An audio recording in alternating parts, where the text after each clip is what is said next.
Sir, it was very fascinating, amazing, astonishing presentation. Everything was like through the point.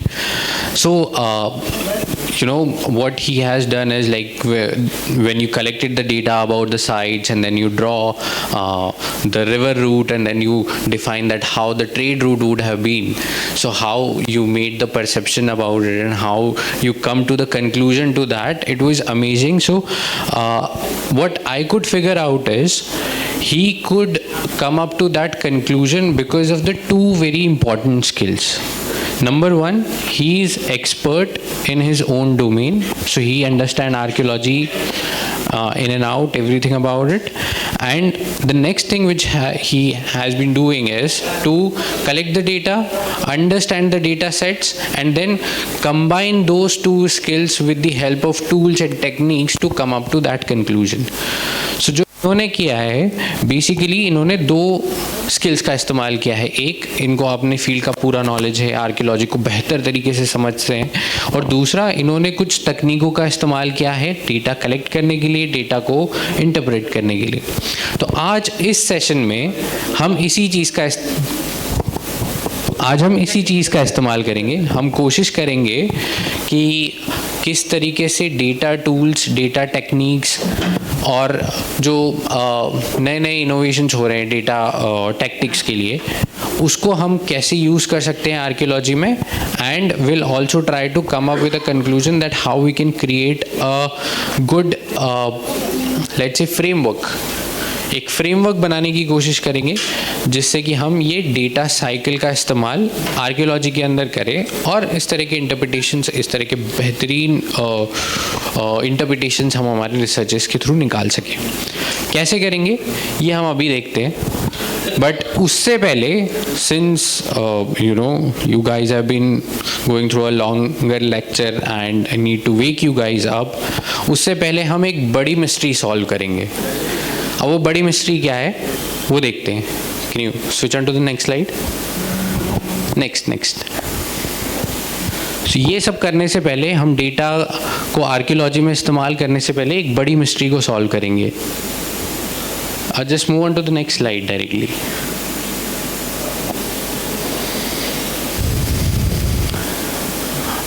Keep clicking और you can just switch to the next slide.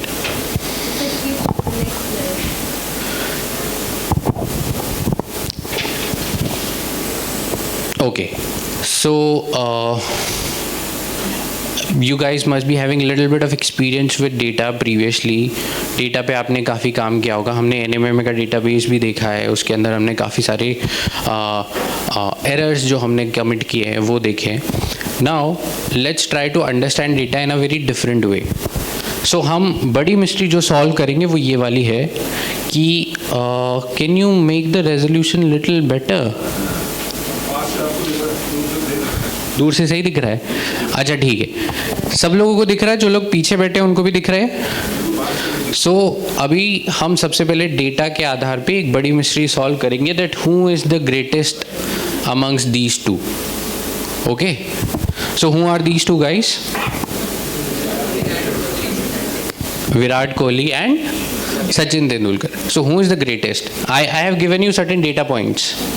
Data है उधर, right? Now, okay, so we'll start one after another.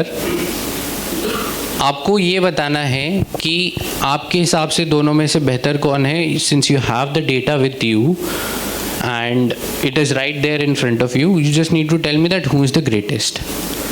So, what's your good name, sir? Sujit Tiwari. हाँ, जो तिवारी जी, ये बताइए दोनों में से कौन बेहतर है? सचिन तेंदुलकर. क्यों? बिकॉज उन्होंने ज़्यादा मैचेस खेले हैं और उनके सेंचुरीज ज़्यादा हैं, उनकी 50 ज़्यादा हैं. बट एवरेज तो इधर वाले का ज़्यादा है ना. तो कौन महान हुआ फिर? उस हिसाब से तो विराट कोहली. हाँ, लेकिन आप ऐसे क्यों इन्फर कर रहे थे कि सचिन ज़्यादा बेहतर बैट्समैन है? नहीं, आप अपना बताइए. बिकॉज सचिन को हम लोगों ने बचपन से देखा है, उनके स्किल्स, उनकी डेटा के आधार पे ही बताना है आपको, सिर्फ डेटा के आधार पे इंटरप्रेट करना है. सेंचुरीज़ के आधार पे मैं आपने ये कहा कि उन्होंने ज़्यादा सेंचुरी लगाई, कोई और है? आप बताएंगे आपके हिसाब से कौन ज़्यादा बेटर है? सर सचिन। क्यों? सर उनके सेंचुरीज ज़्यादा हैं और आपने भी सेंचुरी को पैरामीटर माना है. It seems like Sachin Tendulkar is having more fan following than Virat Kohli in this room. Anybody who is having anybody who's a Virat Kohli fan? Can raise your hand. Yes. So what do you think? Who is the greatest, and why do you think he's better than Sachin? Batting average से ज़्यादा है विराट कोहली का. हाँ, तो देखिए दो चीज़ें, simple सी बात है. इन्होंने बोला कि भाई उनकी सेंचुरी ज़्यादा है इसलिए वो बड़ा है, और इन्होंने ये बोला कि उसका बैटिंग एवरेज उससे अच्छा है इसलिए वो बड़ा है. So basically what you guys are doing, you are taking different parameters to create an interpretation out of the same data set, right? So ये data set, so okay, now we have multiple data sets. जैसे archaeology में sir ने काफ़ी अच्छा interpretation बताया that there are different figures, there are different artifacts, and you can make an interpretation out of those artifacts and you can create a story out of it. How you create a story out of it? Basically तीन चीज़ें important होती हैं. हम management की भाषा में उसको FIJ के नाम से जानते हैं. So it's a very simple technique. Can I have a volunteer who can help me out? Somebody sitting on the back. आप आ जाइए, आप आ जाइए. हाँ आप आ जाइए.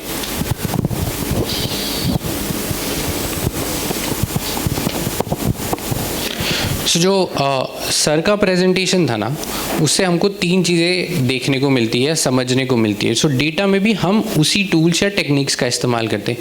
Can we have a marker please? Marker ले लीजिए एक.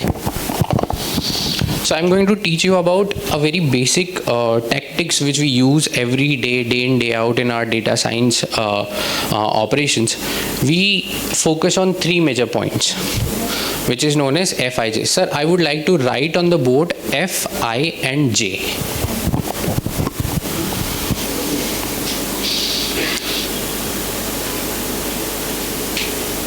Okay, F, I and J. F का मतलब होता है facts. Facts. There is a temple on the river bank. What it is? It's a fact. It is there. You cannot change it. So we can write it as a fact. उसके F के नीचे लिख दीजिए fact.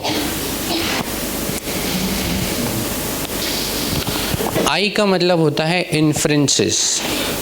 Okay, सो मेरा ये मानना है कि एक नदी के किनारे टेम्पल है एंड उसी रिवर रूट में there are multiple temples. So I could figure it out कि ज़्यादातर टेम्पल या सिविलाइजेशन उसी रिवर बैंक के अलाइनमेंट के साथ आगे बढ़ते हैं. So that is what inferences. It's not a fact. I am assuming that this would be the reason, right? So I can easily लिख दीजिए inferences.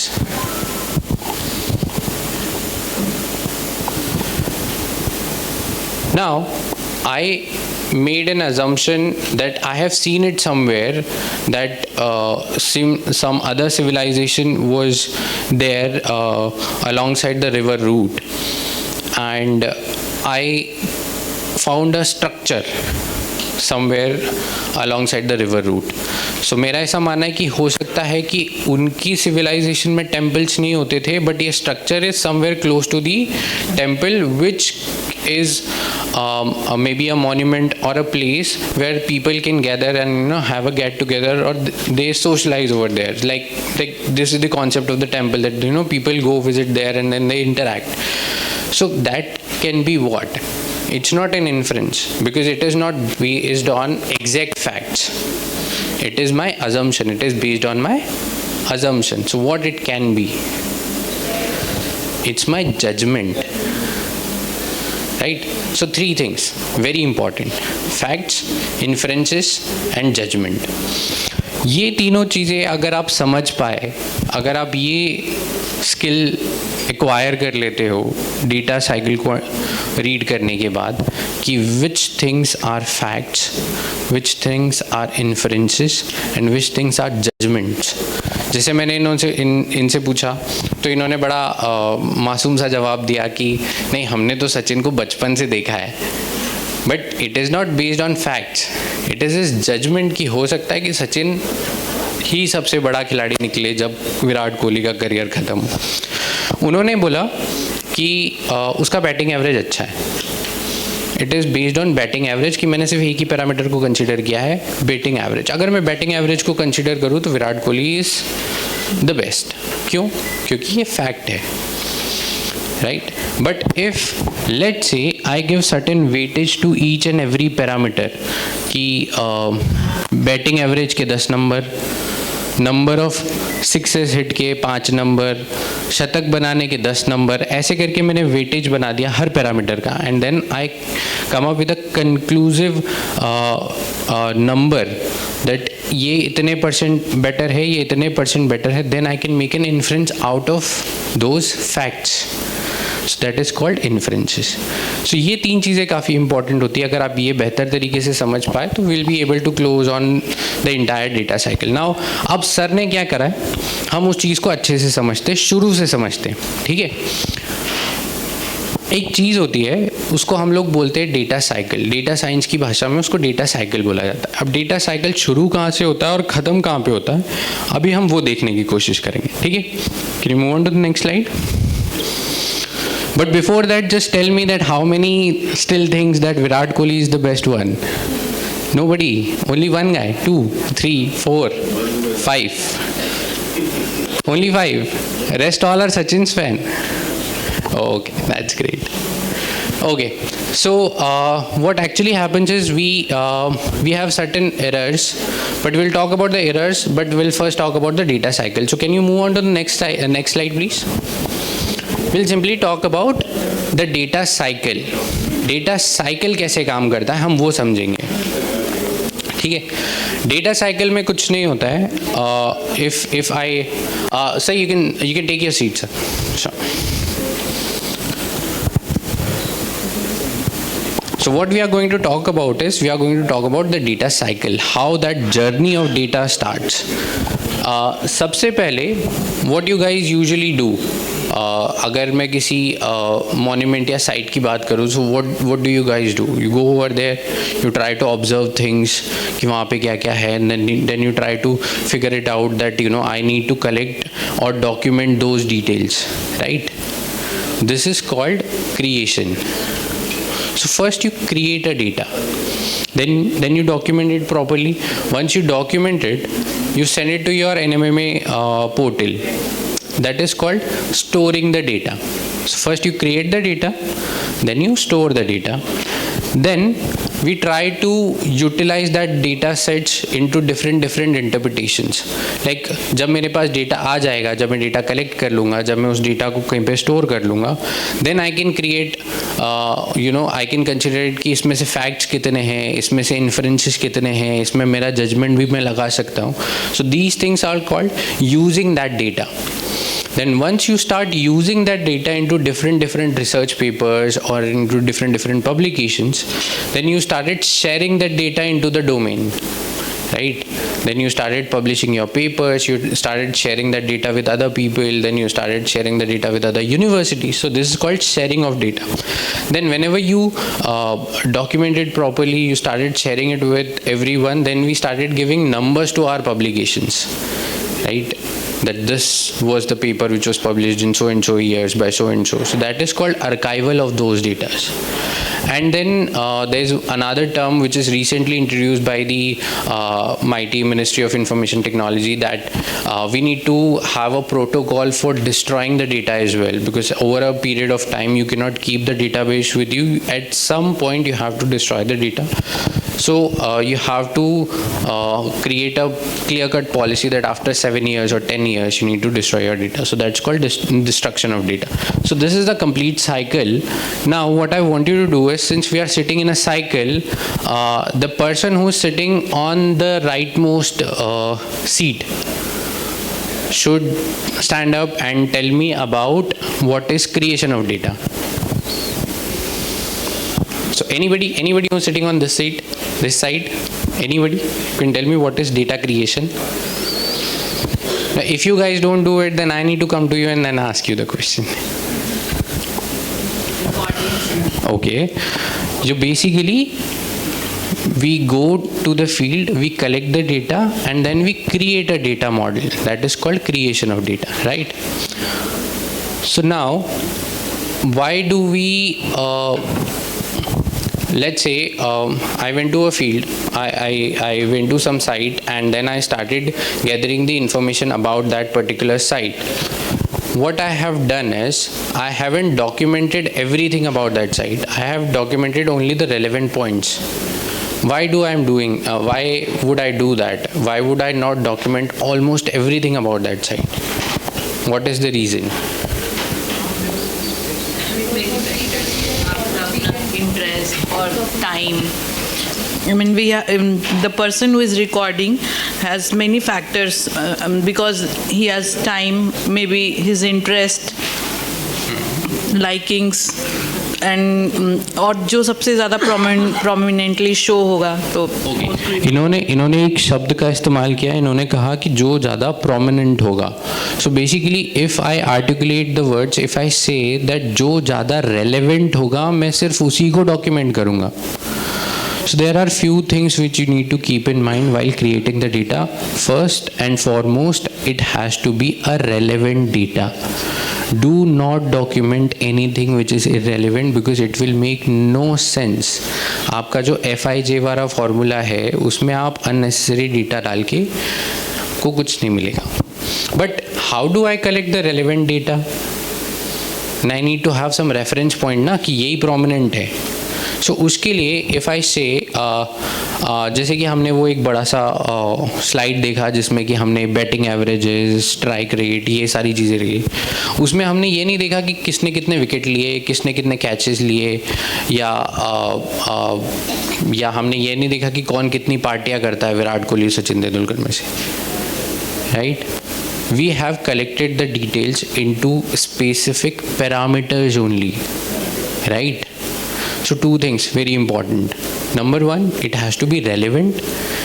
Number two, it has to be according to the parameters. Etc. means one did not collect data about whose field is there, what they are producing, which kind of crops they are. Correct. Kind of those things were not relevant in the research question. But those data are there. Okay, so two things, दो चीज़ें हमने अच्छे से समझी कि data relevant होना चाहिए, दूसरा डेटा पैरामीटर्स के अकॉर्डिंग ही होना चाहिए. अब अगर मैं ये बोलूँ कि विराट कोहली ने 20.4 शतक लगाए हैं और सचिन तेंदुलकर ने 30 शतक लगाए हैं, तो मैंने क्या गलत करा है? डेसिमल में नहीं हो सकता. सर वो शतक भी तो देखना चाहिए, वनडे में हुआ कि ठीक है, मैं वनडे की बात कर रहा हूँ सिर्फ, बट मैं ये बोल रहा हूँ कि उसने 20.4 शतक लगाए हैं. इसका क्या मतलब हुआ? मतलब मैंने क्या गलत कहा? मैंने गलत क्या करा है? नहीं, पैरामीटर तो सही है. पैरामीटर मतलब शतक. नहीं, डेटा भी गलत नहीं है. मैं तो आपको डेटा दे रहा हूँ ना. आप कैसे बोल सकते हो कि इररिलेवेंट है? मैंने तो आपको डेटा दे दिया. पॉइंट में सेंचुरी नहीं होती, इसका मतलब मैंने जो डेटा दिया है आपको उसका फॉर्मेट गलत है. राइट? सो तीन चीज़ें हो गई अभी. क्या हो गया? नंबर एक, डेटा रेलेवेंट होना चाहिए. दूसरा, राइट पैरामीटर के साथ होना चाहिए. तीसरा, सही फॉर्मेट में होना चाहिए. ठीक है? अब आपको वो समझ में आता है, मीटर्स, सेंटीमीटर्स, किलोमीटर्स. राइट? अब मैं ये तो नहीं बोल सकता कि सचिन तेंदुलकर ने 6 लीटर छक्के लगाए हैं. अब मैंने इसमें क्या गलती करी? ये भी तो डेटा है. नहीं, फॉर्मेट भी सही है ना, मतलब दोनों का सेम रख दूंगा मैं तो. I am using the same format. Unit गलत है. So basically it has to be in the right measurement और राइट यूनिट. ठीक है, अभी 4 चीज़ें हो गई। क्या क्या समझ में आया हमारे? कोई रिपीट करेगा? कोई एक volunteer? Can we have a mic amongst the audience so that somebody can raise hand and then can give answers? आप मिल के भी बोल सकते हैं। तो हमने क्या क्या 4 चीज़ें सीख ली अभी तक FIJ के अलावा? हाँ जी बताइए। पहला सर रेलिवेंट होना चाहिए, दूसरा अकॉर्डिंग टू पैरामीटर होना चाहिए, हाँ, राइट, फॉर्मेट में होना चाहिए, हाँ, और चौथा यूनिट उसका सही होना चाहिए या मेजरमेंट सही होना चाहिए। ठीक है, सो हमने इम्पॉर्टेंट चीज़ें ये पकड़ी कि सबसे पहले डेटा हमेशा रेलेवेंट हो तो ही काम में आएगा, दूसरा सही पैरामीटर के साथ हो तो ही मेरे काम में आएगा, हाँ, सही फॉर्मेट में हो तभी काम में आएगा, सही मेजरमेंट में हो तभी काम में आएगा। बट अगर मैं ये बोल दूँ कि मैं आपको एक डेटा दे रहा हूँ और ये बोल दूँ कि सचिन तेंदुलकर ने 50 की जगह पे 500 शतक लगाए और विराट कोहली ने 100 लगाए, तो अब मैंने क्या गलती करी?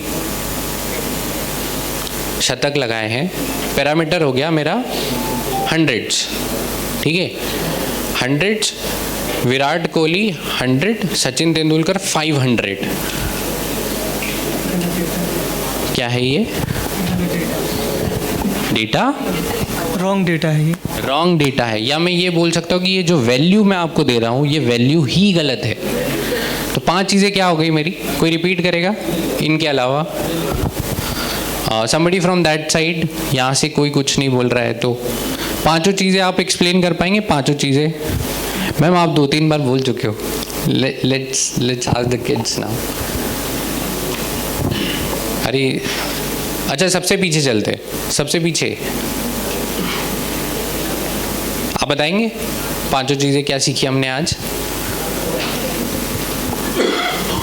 Can you hand over the mic? या आप बताइए। होना चाहिए सर, अकॉर्डिंग टू पैरामीटर होना चाहिए, फॉर्मेट सही होना चाहिए, यूनिट और मेजरमेंट सही होना चाहिए और वैल्यू होनी चाहिए। या मैं इसको सिंपल शब्दों में बोलूँ तो right relevance, right measurement, right format, right value, and which was the 5th one I'm forgetting? Right parameter, right? So you need to keep these things in mind. If you are keeping these things in mind, you'll be able to create the data in a very useful manner. Otherwise you will create the data anyways, but later on if I move on to the next segment of my data cycle, let's say I want to store the data, हो सकता है कि वो data मैं ठीक से store ही ना कर पाऊँ बिकॉज आपने शायद वैल्यू गलत लिखी है या पैरामीटर गलत रखा है, तो मैं डेटा स्टोर नहीं कर पाया। अगर स्टोर कर भी लिया तो मैं उस डेटा से कुछ इंटरप्रेट नहीं कर पाऊँगा, तो मैं उस डेटा को यूज़ नहीं कर पाऊँगा। चलो मैंने किसी तरह उस डेटा को यूज़ भी कर लिया तो भी मैं वो डेटा किसी को शेयर नहीं करूँगा, क्योंकि मैं जैसे ही शेयर करूँगा वो बोलेगा कि क्या डेटा बना के लाए हो, राइट? सो डेटा साइकिल के लिए इम्पॉर्टेंट है कि जब हम डेटा क्रिएट करें तब हम इन 5 चीज़ों का अच्छे से ध्यान रखें, ताकि उन 5 चीज़ों के माध्यम से हम फैक्ट्स, इन्फ्रेंसेस या जजमेंट को पकड़ पाएँ कि इस डेटा से हम ये तीनों चीज़ें कर पा रहे हैं या नहीं। So these things are very important. So hope you guys have understood the entire data cycle now. Data cycle आपके समझ में आया? जैसे सर ने बताया, सर ने क्या करा, सर ने सबसे पहले फील्ड पे गए, उन्होंने डेटा को कलेक्ट किया, डेटा को एक अच्छे फॉर्मेट में जमाया कि ये काम का डेटा है, ये इरेलेवेंट डेटा है, and this is my format. According to that format he started analysing that data. then he might have shared the data with certain experts कि आपकी भी इसके ऊपर कोई inputs है, so he had created the data, then he had stored the data into his own formats or his own templates, then he started using that data and then he created some beautiful publications जिसके माध्यम से अभी हम ये पता लगा पा रहे हैं कि क्या फैक्ट है हिस्ट्री के अंदर, क्या इन्फ्रेंसेस है और कहाँ कहाँ हम जजमेंट्स भी लगा सकते हैं। ठीक है, so yeah, now move on to the previous slide please, previous slide.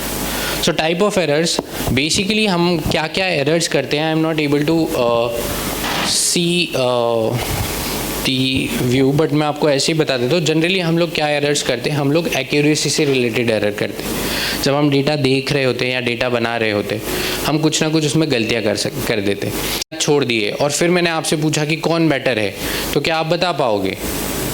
नहीं, बिकॉज मैंने कंसिस्टेंटली डेटा को कैप्चर नहीं किया. So same thing you have to reiterate every time in the data cycle. उसके अलावा टाइम लाइन्स, जैसे किसी एक पर्टिकुलर कंपाउंड के अंदर मल्टीपल टेम्पल्स हैं और वो टेम्पल्स अलग अलग टाइम लाइन्स पे बने हुए हैं. So until unless I am not documenting those time lines, कुछ ना कुछ उससे इंटरप्रिटेशन में गड़बड़ होगी. So these are called time lines error.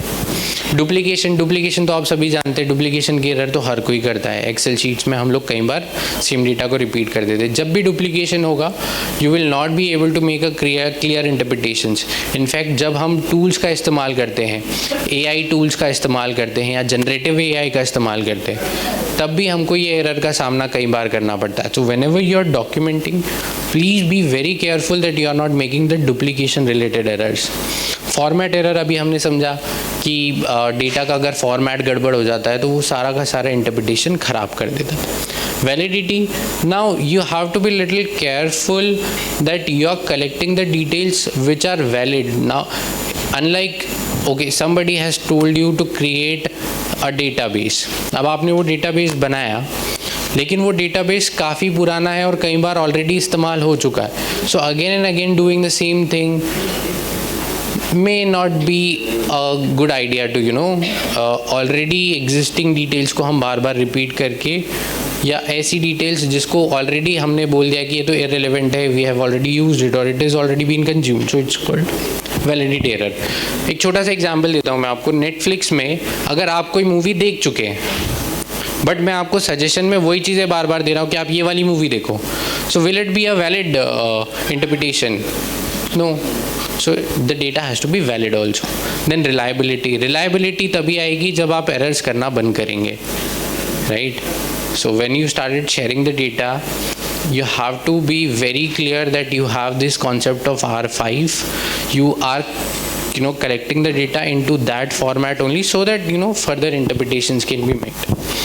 ठीक है. अभी किसी को कोई डाउट है, कुछ चीज़ जो समझ में नहीं आई, जो चाहते हैं आप कि मैं रिपीट करूँ? सब समझ में आया? पूरा क्लियर? कोई गड़बड़ नहीं है? हाँ जी, पूछिए. वैल्यू के बारे में. Okay, let me give you another example. Do you watch Netflix, Amazon Prime, Hotstar, right? If I tell you, जैसे आपके कोई एक पर्टिकुलर अकाउंट होगा आपका, राइट? आपके नाम से एक अकाउंट चलता होगा नेटफ्लिक्स में, but the same account has been shared with your friend also, right? Now, if I ask you that how many movies you have seen with your account, what would be the value you are going to give me? 20. You are saying 20. But what if your account has been shared with multiple people and they have also watched the movie? So what value the Netflix data will return to me?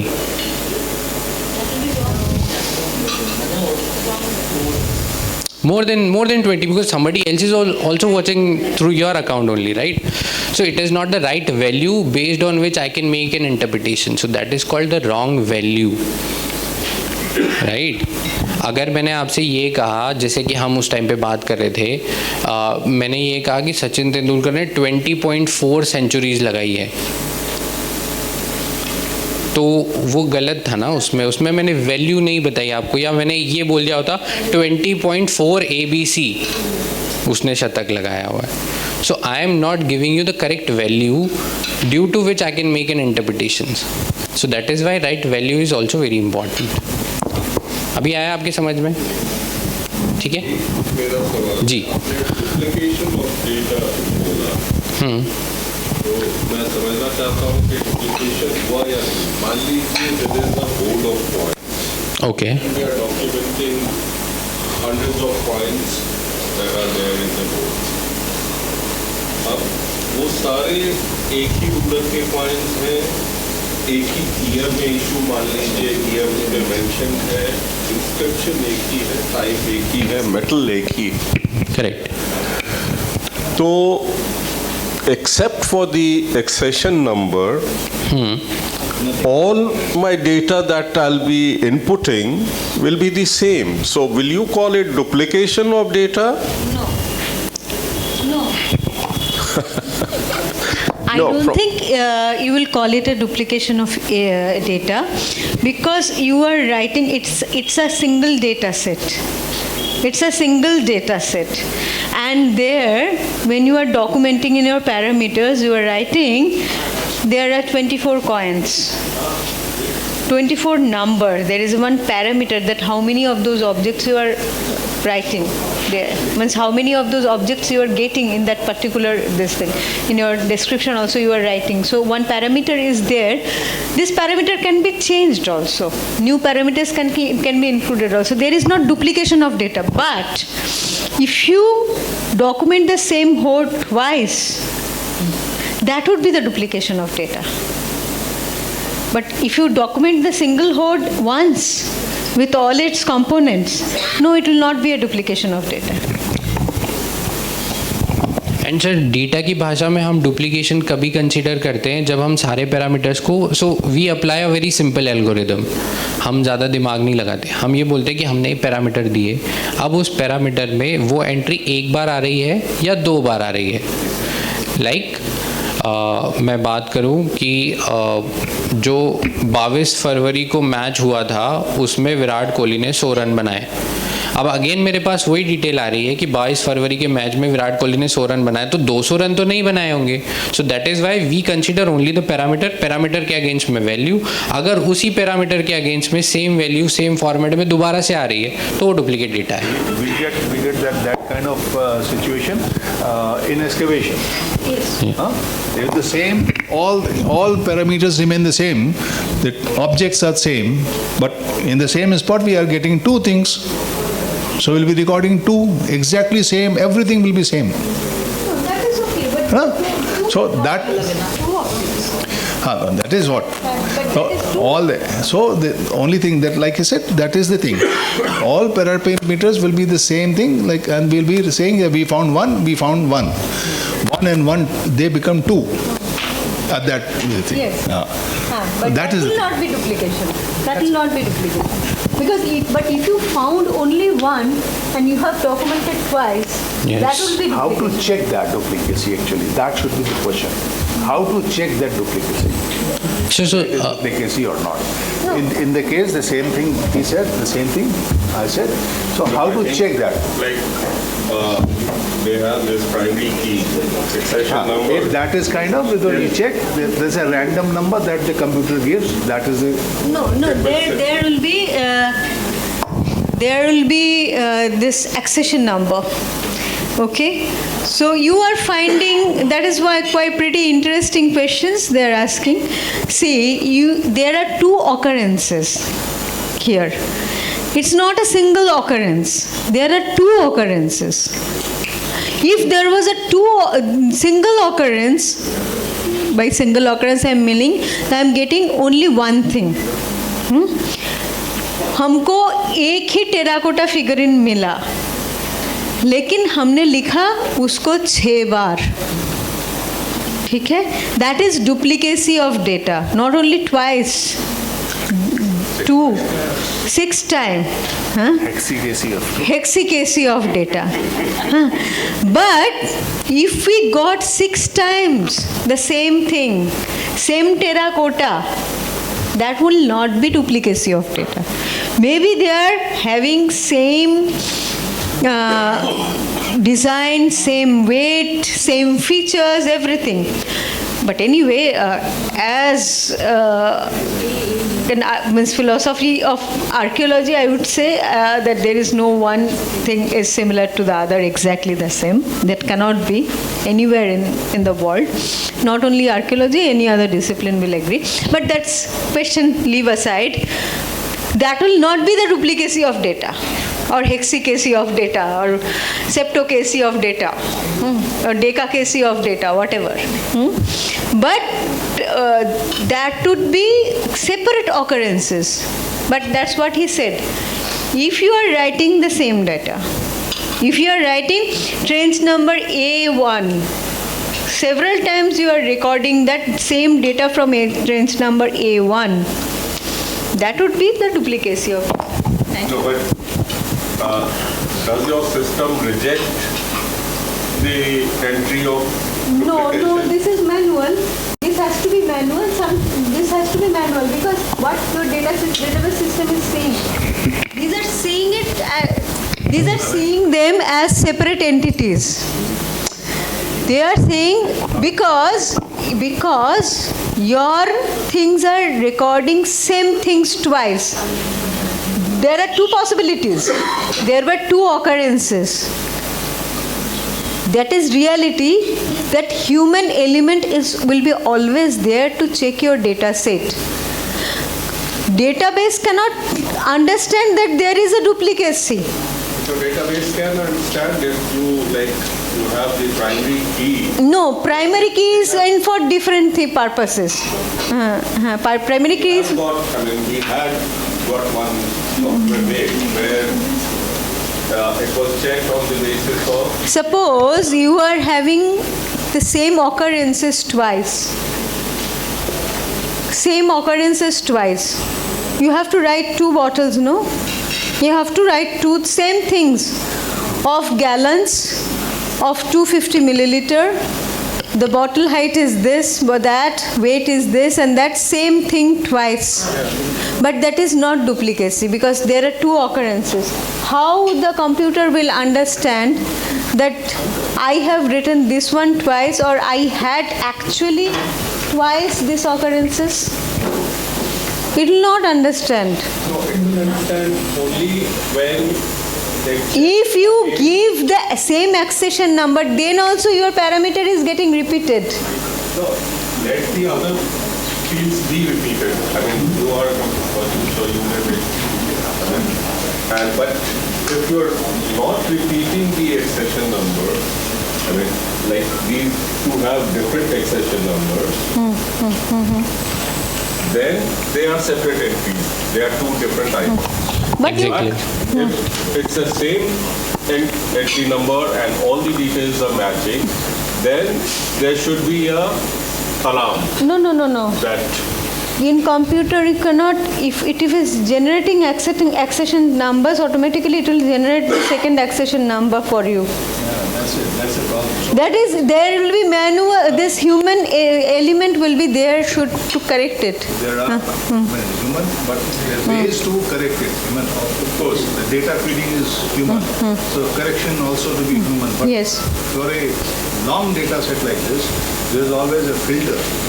Yes. We need to apply those certain kinds of filters because there are certain errors also. No, but I think I have some reservation about this. Yeah, so basically what we do generally in cases of other industries is the timeline become very important. So what you're saying is, let's say we are manufacturing the same bottles, in certain batches. So एक batch हमने 12:10 पे बनाया है, अगला batch हमने जो बनाया होगा वो 12:11 पे ही बनेगा, सेम टाइम पे 2 बैचेस नहीं बन सकते. तो similarly in your case also when you are excavating, एक ही टाइम पे एक ही आर्टिफैक्ट 2 बार निकल जाए वो पॉसिबल नहीं. सो इन दैट केस जैसे हमने टाइमलाइन एरर का बात किया. No, that is possible. No, that is possible. That's what they are saying. The thing is, this is quite possible. So actually, I have worked on this database. I developed my own, Algorithm. Not algorithm. I worked on Access basically. So I drew that format and everything. There, because it was all manual feeding. Many of us, like Alora and few other students, they were all feeding. So there are certain errors. So I had to run a filter for that. Okay. To cross-check, where is that error? Is there any error or not? Sure. Repetitions and all that. So we need to do that. So that filter, kind of, certain filters. To sit there and check that filter also, because he is the excavator. He knew what has come up. Okay, if he knows it that only once it has come up, he can check it with the filter and whether filter is making errors or not. Filter can also make errors. Filter will take up, see, this has been repeated twice. Okay, so this is not correct. Computer will automatically generate your accession number. Next accession number will be automatically generated. NMMA generates it. You fill up this. I got only Bijapur, from Bijapur, same accession number. Same accession number.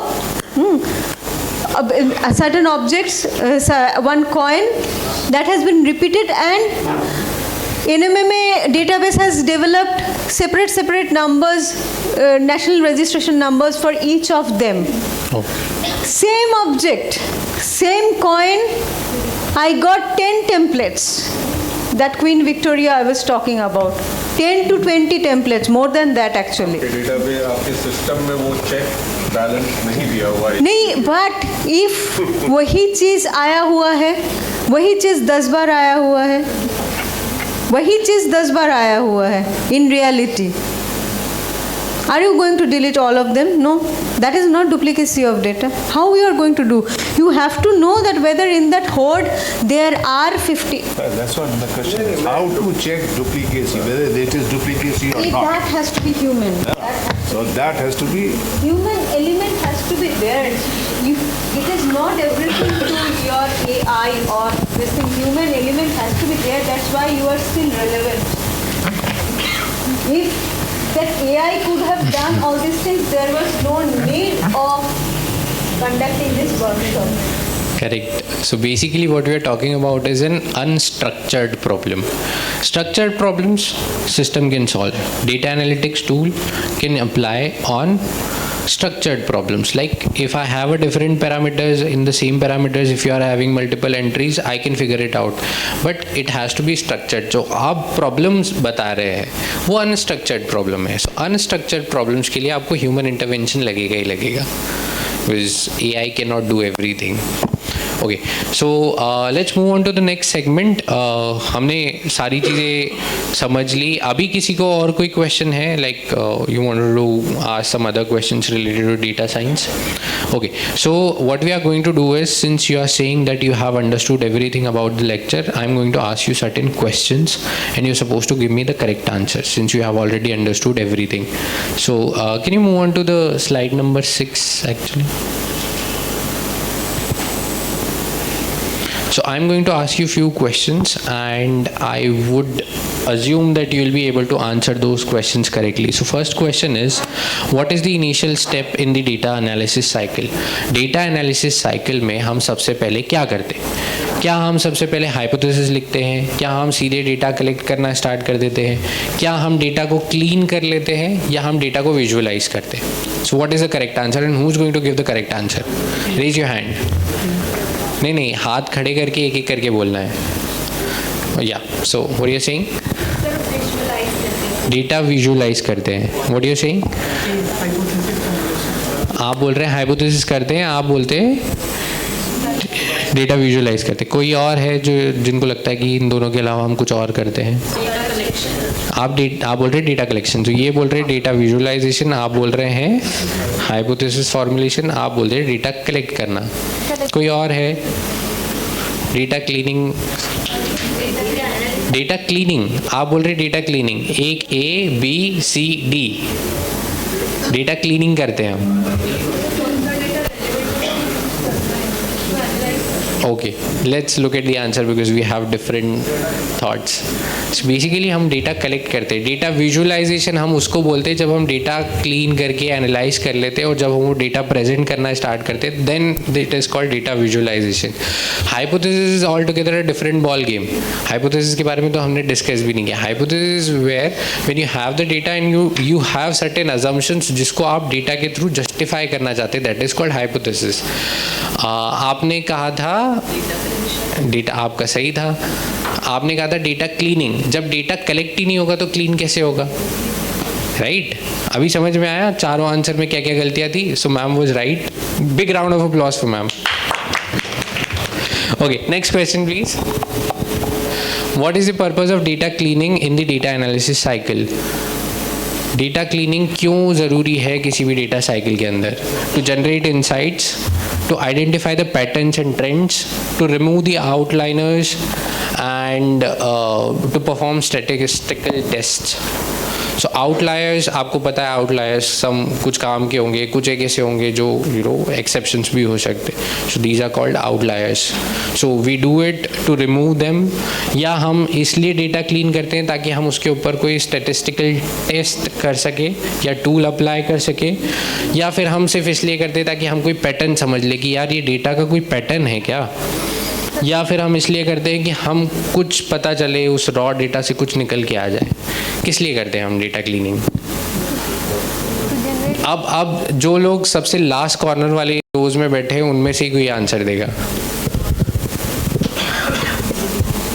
आप बताएंगे? ABCD, आपको सिर्फ ABCD ही बोलना है. आई am not asking for justification. हाँ जी, क्या बोल रहे हैं आप? B. ये वाले टेबल पे लोग क्या बोल रहे हैं? आप मिलके डिसाइड भी कर सकते हैं. आप A बोल रहे हैं, ये वाली टेबल क्या बोल रही है? B. ये वाली टेबल A बोल रही है. आप आपस में परामर्श कर सकते. C. आप हाँ C आप A बोल रहे हैं. आप लोग क्या बोल रहे हैं? A. आप लोग क्या बोल रहे हैं? C. Sir B. आप लोग C. ओके, C वाली ज़्यादा है. Let's look at the answer. Yes. So basically हम डेटा जब भी कलेक्ट करते हैं, हमारा सबसे पहले डेटा क्लीनिंग में उद्देश्य यही होता है कि सबसे पहले जो इररिलेवेंट चीज़ें हैं उनको हटा दिया जाए, क्योंकि जब हम इररिलेवेंट चीज़ें हटा देंगे तभी हम उसके ऊपर कोई इंटरप्रिटेशन लगा पाएंगे. Move on to the next question please. In the context of data analysis cycle, what comes after data exploration? एक डेटा एक्सप्लोर कर लिया हमने, उसके बाद क्या? हम डेटा को विजुअलाइज करेंगे, या हम हमारा हाइपोथेसिस टेस्ट करेंगे, या फिर हम लोग उसके ऊपर कुछ टूल या टेक्निक्स लगाएंगे, उसको अलग तरीके से इंजीनियर करने का प्रयास करेंगे, या हम उससे डेटा इंटरप्रिटेशंस करेंगे. Data interpretation is nothing but वो पता लगाएंगे कि ये फैक्ट है, इन्फ्रेंस है या जजमेंट है. क्या करेंगे हम लोग? G D A. सिर्फ आप ए बोल रहे हैं, देख लीजिए पूरा रूम डी बोल रहा है.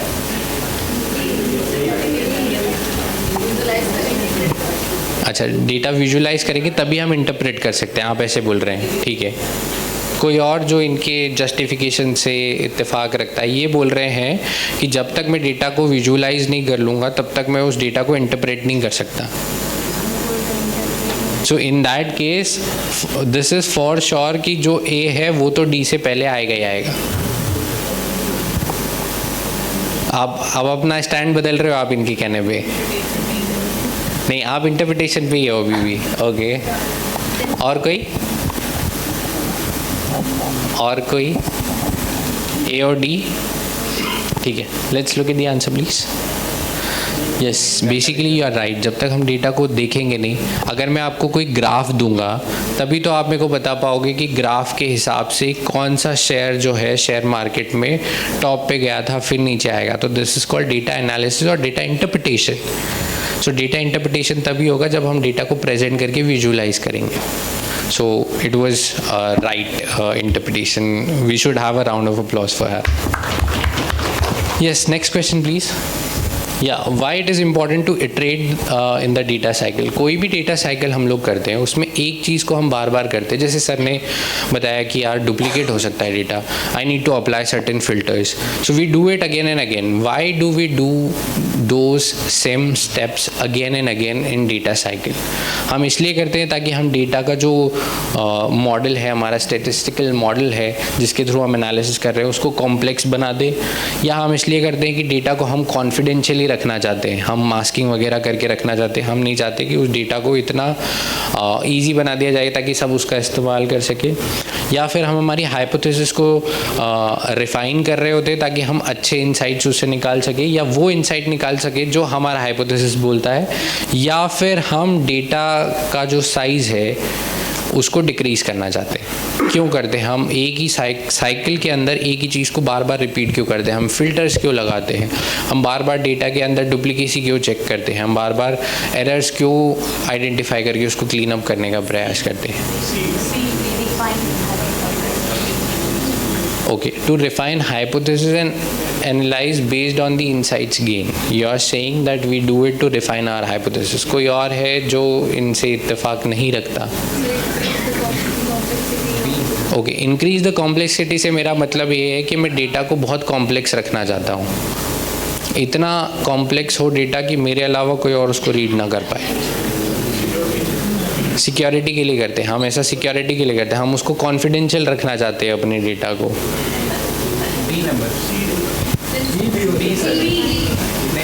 अच्छा, ए वाले कितने हैं? हाथ उठा दो। ए वाले कितने हैं? अच्छा ठीक है, बी वाले कितने हैं? 1 2 3, 3 लोग बोल रहे हैं बी। सी वाले कितने हैं? 1 2 3 4 5 6। सी वाले ज़्यादा है मतलब। डी वाला कोई है? डी वाला? डी वाले भी 2 लोग हैं। चलो let's look at the answer. Yes, basically हम लोग इसलिए करते हैं क्योंकि हम एक जो हमने डेटा कलेक्ट करा है, जो हम डेटा एनालाइज कर रहे हैं, वो किसी उद्देश्य से कर रहे हैं, राइट?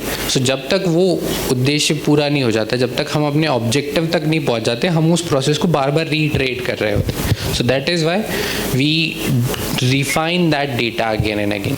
बड़ा सिंपल सा है, मैंने डेटा क्लीनिंग प्रोसेस के बारे में बात किया, सो आपको समझ जाना चाहिए था कि मैं डेटा को रिफाइन कर रहा हूँ। चलो next question. What is the final step in data analysis cycle? Data analysis cycle कहाँ जाके रुकता है? जैसे सर ने हमको एक प्रेजेंटेशन दिखाया, ठीक है, सीधा सीधा हिंट दे रहा हूँ। सर ने हमको एक प्रेजेंटेशन दिखाया और उस प्रेजेंटेशन से हमने ये पता लगाया कि वो क्या फैक्ट्स थे, क्या इन्फ्रेंस कर सकते हैं, क्या क्या कहाँ कहाँ हम जजमेंट अप्लाई कर सकते हैं। सर ने हमको एक प्रेजेंटेशन दिखाया, तो उसके आधार पे आप जवाब दीजिए कि फाइनल स्टेप क्या है। डेटा विजुअलाइजेशन हुआ, we made certain conclusions out of those data cycle से, या डेटा क्लीन हो गया मेरा डेटा साइकिल के एंड में, या फिर हमने कुछ एक्सप्लोरेटरी डेटा एनालिसिस करके दिखाया। क्या किया हमने डेटा एनालिसिस के एंड में? सर फील्ड पे गए, सर ने डेटा कलेक्ट किया, सर ने अलग अलग डोमेन का डेटा कलेक्ट किया, फिर उसके ऊपर उन्होंने कुछ एनालिसिस लगाया अपना, और उन्होंने एक मॉडल बना के दिखाया कि ये जो टेम्पल्स हैं ये रिवर बैंक्स के अकॉर्डिंग है, उससे ये रूट बनता है। तो डेटा एनालिसिस साइकिल जब हमारा पूरा कंप्लीट हुआ, तो उसके आखिरी में क्या हुआ? कितने लोग हैं जो बी बोल रहे हैं? सभी लोग बी बोल रहे हैं। कुछ लोग हाथ ही खड़ा नहीं कर रहे। A B C D E, none of the above.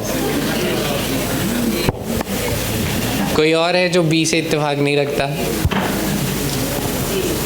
आप ए बोल रहे हैं, आप बोल रहे हैं कि डेटा विजुअलाइजेशन हुआ आखिर में। ओके, और कोई? चलो let's look at the answer. Okay, so basically the answer is B. हमने फाइनली कंक्लूजन्स ड्रॉ किए उस डेटा एनालिसिस से।